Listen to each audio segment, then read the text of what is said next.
Steve, I guess this is sort of a back end way of asking a question that you're probably not going to answer, but Steph mentioned that he was really, I guess, he noted that he played 37 minutes and the entire fourth quarter and the 7.5 of the third straight. Did you note that in your mind? And is he completely without limit? Is he, going to play those minutes again? Yeah, he has no limitations on his minutes now.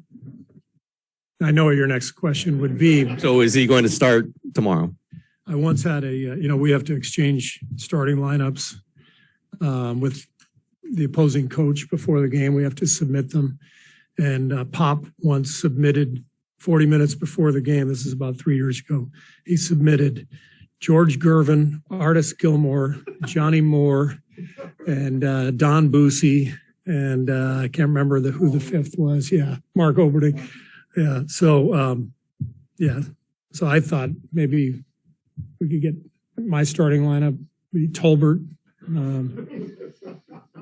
Jim Peterson, Sharunas. Anyway, that's my answer. I'm not answering that question. Yeah, we'll figure it out.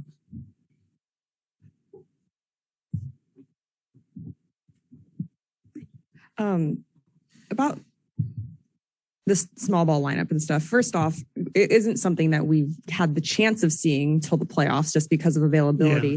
But when there was the idea that once Clay came back, you would have full strength, was that small ball lineup something that you were already planning on utilizing? Yeah. We were planning on it all year, and it just didn't materialize until the playoffs. And then following up on that, when it was assumed Steph would be starting too, was the plan to still use it in the same situation that you have been using it with Steph in the second unit of, just to kind of close out quarters or halves the game? We hadn't gotten that far because we just never got to the point where we could even hatch a game plan, because guys were just injured. So we didn't bother going down that path. Coach, unlike your 5 straight trips to the finals where you didn't have as many young players that you're asking to play as significant minutes as you are now, is there a certain value that you're able to get out of a loss like the other day that you can teach lessons that you hope to utilize moving forward? Yeah, for sure. I think there were a lot of lessons from that game. You never want to lose. You don't want to make it, a lesson for what we need to do better. But if you do lose, then it's right there for you to look at and examine, why. And so it's good for us to feel that kind of pressure on the road.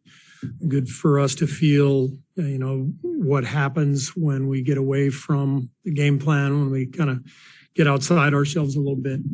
The great news is, despite a lot of things going wrong, we still had the lead in the final couple minutes, which is a great sign of our toughness, our competitiveness. So, we've got a good mix of guys who have hung banners and guys who this is relatively new for. And so a combination of confidence and, adaptability is a good thing for us as we grow. Looking back at game 4, there was a stretch where Bones Highland kind of caught fire from 3. I think Monty Morris caught fire from 3 at one point. Is that more kind of a hats off to them, or are there certain areas on defense that you guys can clean up right there? It's always a combination of both. When guys make shots, the first thing you have to do is credit them. I mean, Denver played a great game.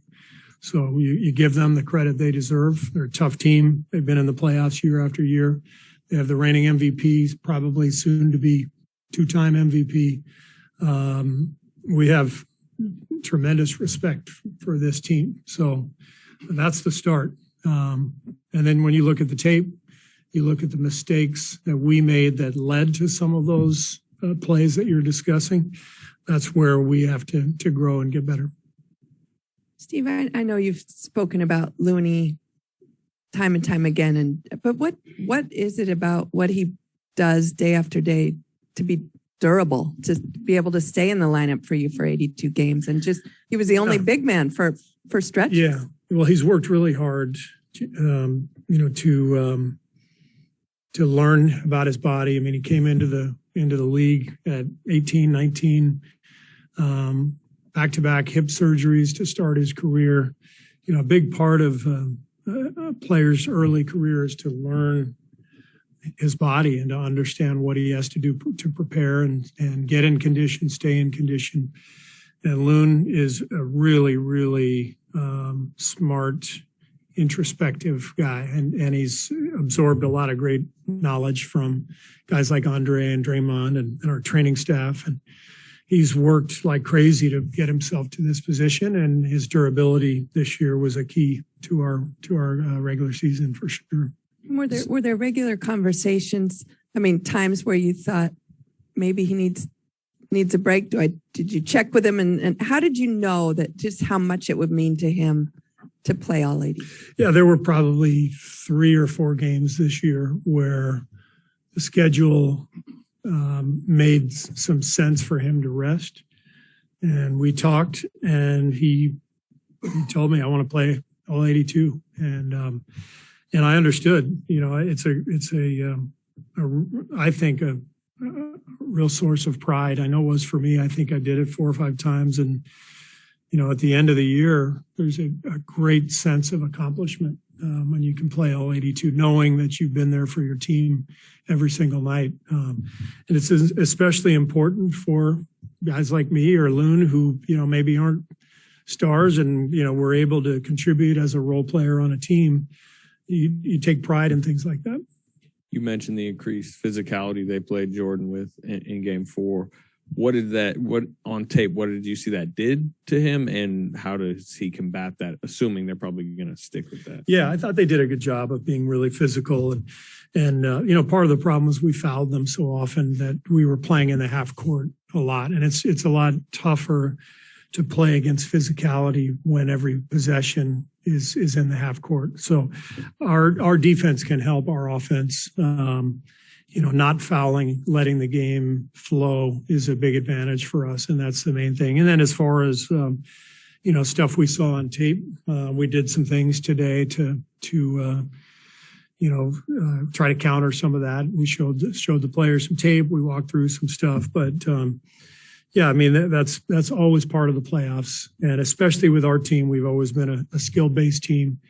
And, you know, when teams make adjustments against us, whether it's against Steph or Clay or, you know, back in the day, you know, Kevin, John Livingston, now Jordan, it's going to get physical. That's the easiest way to try to combat skill. And so, you know, if you're a skill guy, you got to go into the game with a plan yourself. And that's what part of today was about. When you looked at Kuminga's stint back through the tape, did you see more things you liked or more things you didn't like? I thought he did a really good job. You know, we put him in because we were really struggling and we wanted a spark. He gave us a spark. His speed in transition was obvious. You know, he got out and got a couple of hoops and did a really good job defensively. So JK played well for us, and he's gonna have a role at you know, whether it's tomorrow or you know, after that. I mean, he just has to stay ready because he's got the ability to make an impact. And did you think about playing him in the second half? And I thought about it and decided to go the way we did, just based on how the game was going. To follow up on Janie's question, how do you think Looney's played in this series? Obviously a difficult assignment with Jokic, but it seems like he maybe hasn't been quite at the level he was during the regular season. And sort of tied to that, it looked like Kuminga did a pretty decent job on Jokic when he was out there. Sort of yeah, I mean, you take everything in this series with a grain of salt, knowing that you're playing against, you know, Jokic. It doesn't matter what you do when you look at the stat sheet. Doesn't matter who's guarding him. Doesn't matter what your scheme is. He's going to end up with, you know, 30, 12, and 6 or whatever it is, you know, that he's averaging in this series. So the idea is for Loon, for Draymond, for JK, if he's guarding him, you know, what's our game plan? What are we trying to accomplish here? With full respect and awareness that he's going to do his thing, but let's make sure we're following the game plan. See, they had 30 points off turnovers in game 4. How much of that do you think was just maybe lack of attention to detail and focus, or what do you think were the factors behind that? I think they earned some of them. You know, the physicality led to some of them. We had several in transition that were kind of strange that led, they were 5-point swings. End of the first half, JP lost his dribble. They got a layup. I think Highland got a layup. I think there was another one in the second quarter where Steph got the ball, lost his dribble. Aaron Gordon made a 3. Those are huge swings. Those are huge plays. So 17 turnovers for 30 points on the road. As I said, the fact that we still had the lead in the final couple minutes is a great sign of our commitment, our competition level, of our skill. But it's going to be tough to win a playoff game on the road with those kind of numbers. When you're up 3-0 and game 4 is on the road, is it human nature maybe a little bit to not have your guard, not to be as tied in as you were for the first 3 games?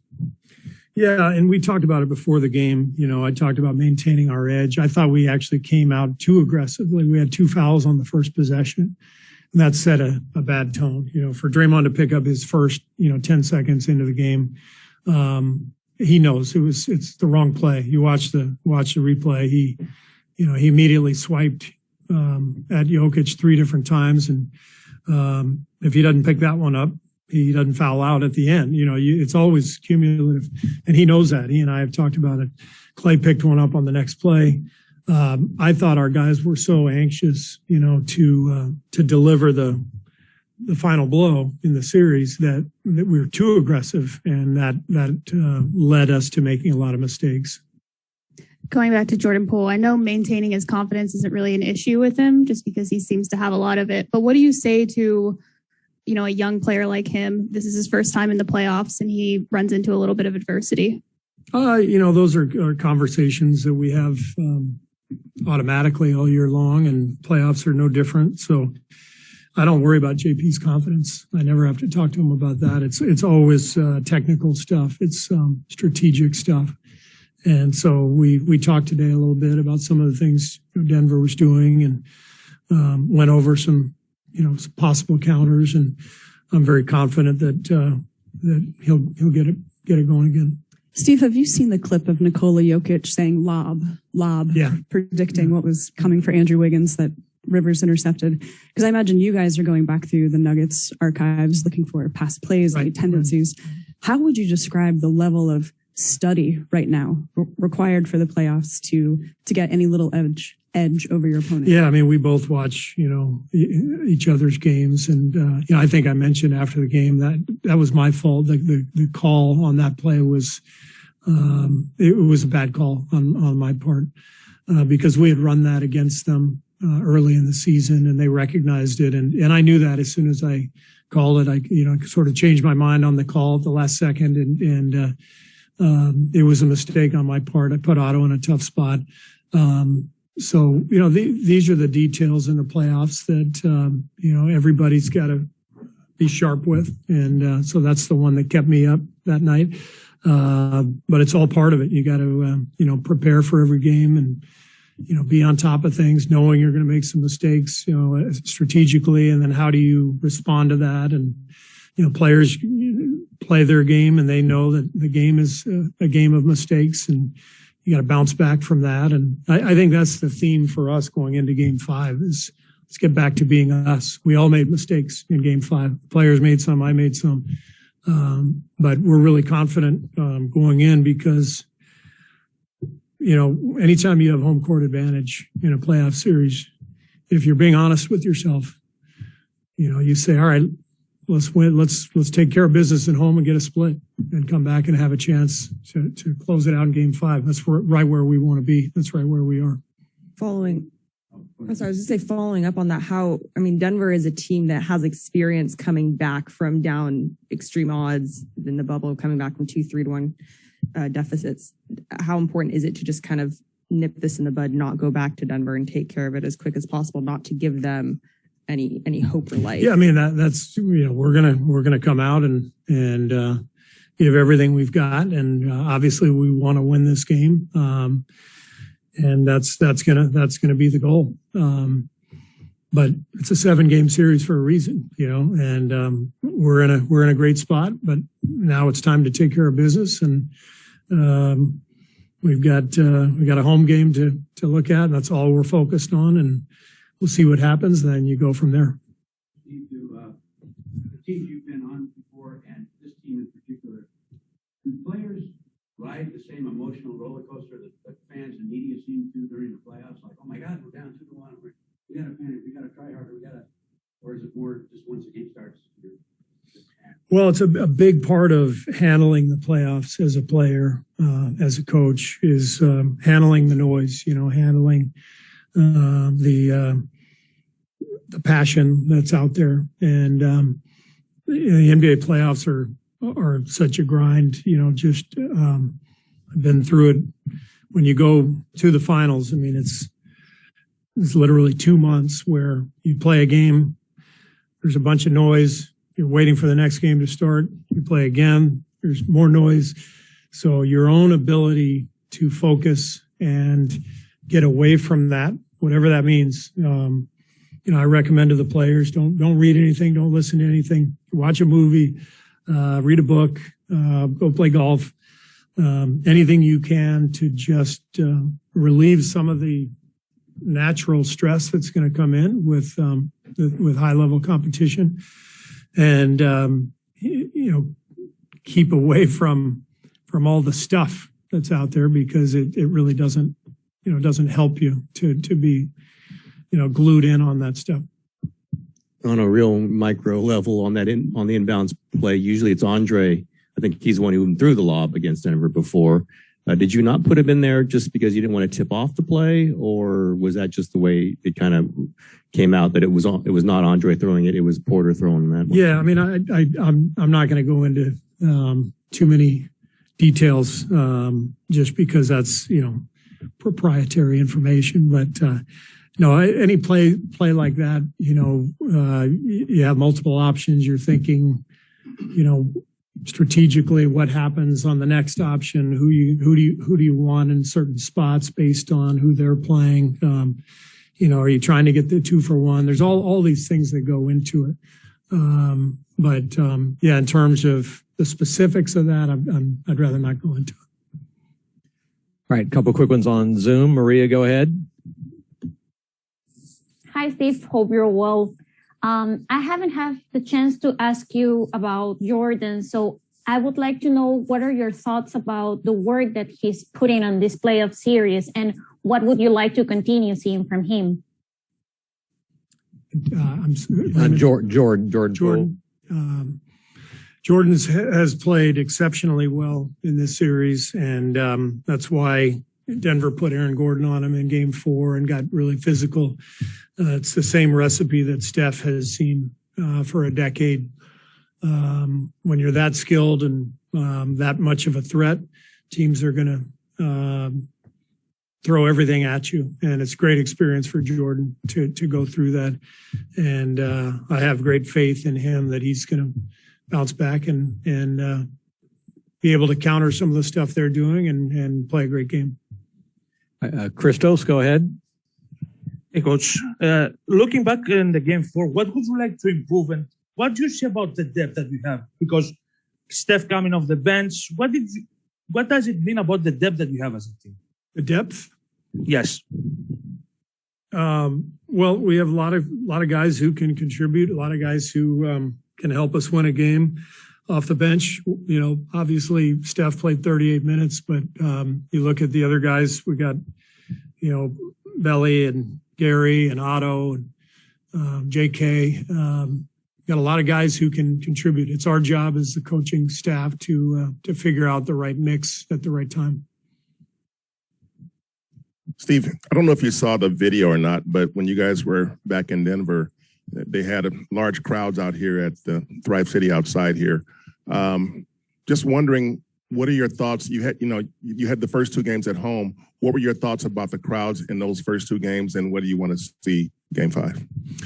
Crowd was great for us here. I didn't see the video of fans because I'm trying to follow my own advice and not pay too much attention to what's going on. But our crowd in games 1 and 2 was fantastic, and we really need them.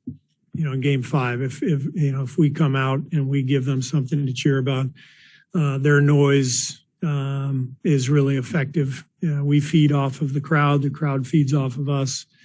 This is a great home court edge, and this is what you play for in the regular season, is to have key games at home. And we've got a key game here, and I'm excited to play in front of our home crowd. Thanks.